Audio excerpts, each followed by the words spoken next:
Hello Virgo, welcome, welcome. So tingnan natin kung ano yung mensahe sa'yo. So be open-minded po, hindi halos lahat makaresonate. Thank you nga po pala sa mga nagsusubscribe, sa mga bumabalik. Maraming salamat. Give me the message for Virgo. Ano yung mensahe sa'yo? Give me the message for Virgo. Ano yung mensahe sa'yo?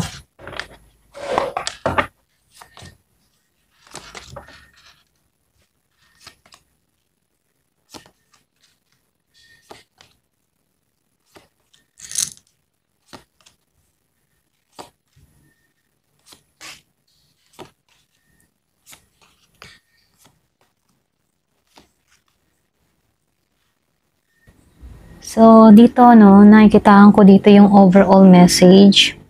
Kumbaga, meron ditong tao, hindi lang bago, pati mula sa iyong nakaraan. So, malakas din yung energy niya rito, okay?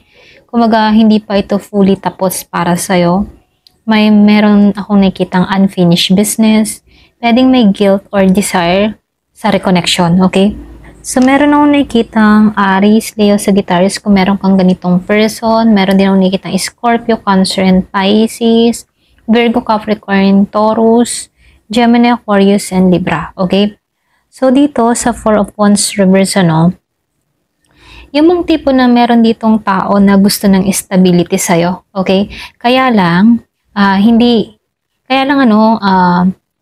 niya pa masyadong pinipilit yung sarili niya dito. Okay? Kumbaga, itong tao na to, pwedeng meron ditong pumapasok na realization, okay? Nag-iisip-isip, or pwede rin nagguguni-guni, okay?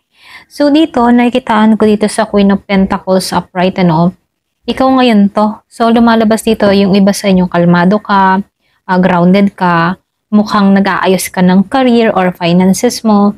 So, ito yung na-attract ng attention kasi yung mga tao sa paligid mo, nakikita kung paano ka nag-i-invest, lalo-lalo na sa mga ginagawa mo. Okay? So, nakikita ko rin dito yung King of Cups upright. So, lumalabas dito, meron ditong isang tao na emotional maturity or deep yung nararamdaman dito, hindi napuputol. So, siya yung unang nakakakita ng glow up mo. Okay? Pwedeng new person to or pwede rin in the past. So, nakikita ko dito sa Death Reverse, hindi pa siya tapos dito. So, lumalabas hindi pa siya tapos dito.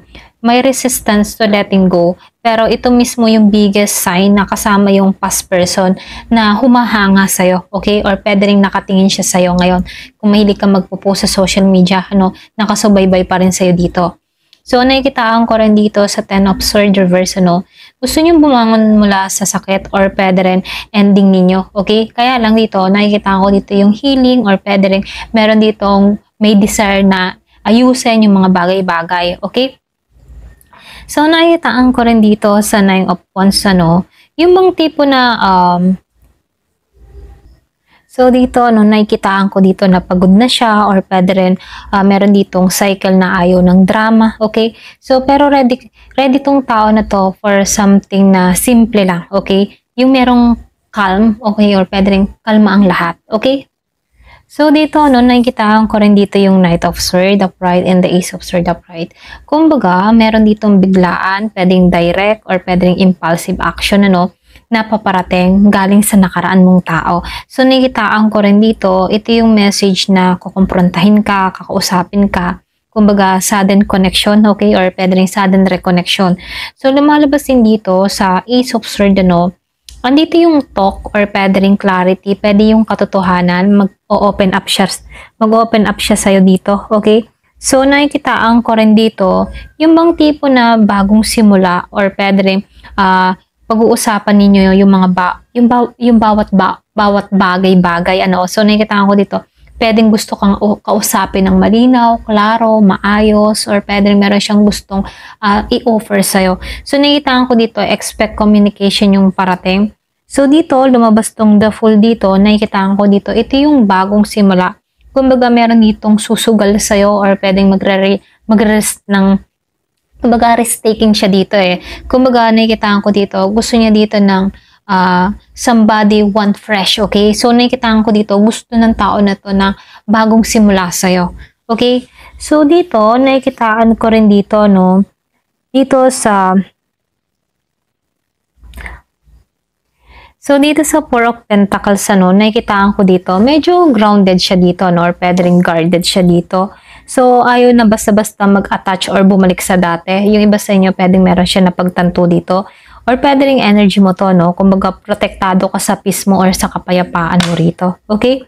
So, nakikitaan ko rin dito, malaki yung mga pinagbago mo, So, dito, nakikitaan ko rin dito, lumabas dito yung Seven of Swords dito. So, nakikitaan ko dito, meron tong guilt, regret, or pwede rin, meron tong gustong i-confess sa'yo. Okay? Kumbaga, andito yung confession energy, na kung saan, para bang meron siyang mga bagay na hindi niya nasabi noon, at gusto niya nang aminin dito. Okay?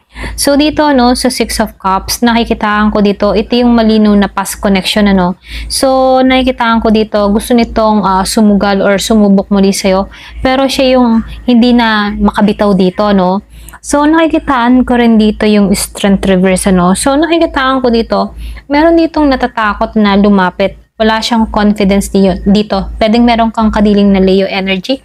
Nanginginig yung energy niya rito, Para bang gusto niya dito na para bang gusto ka niya pero kinakabahan na lumapit sa'yo. Pwedeng matindi yung ginawa sa'yo sa nakaraan. Okay? Ayan. Ito lang nakikita ko dito, So, dito, nakikita ko dito, meron ditong attraction, okay? At kasama ka, kumbaga, kung meron kang past person, kasama siya dito na na-attract pa rin sa'yo hanggang ngayon, So, nakikitaan ko dito, meron pang hindi tapos sa inyong dalawa. So, lumalabas dito, meron siyang guilt or pwede rin may desire siya for reconnection. So, nakikitaan ko dito, sudden communication yung parating, pero, kinakabahan siyang lumapit dito. So, posible yung iba sa inyo, bagong simula yung parating, pero ikaw pa rin yung nasa control, okay? Ikaw pa rin yung nasa desisyon dito, okay? Kung gusto mo siyang papasukin sa buhay mo or hindi, okay? Kumbaga, ikaw yung makakasagot dito.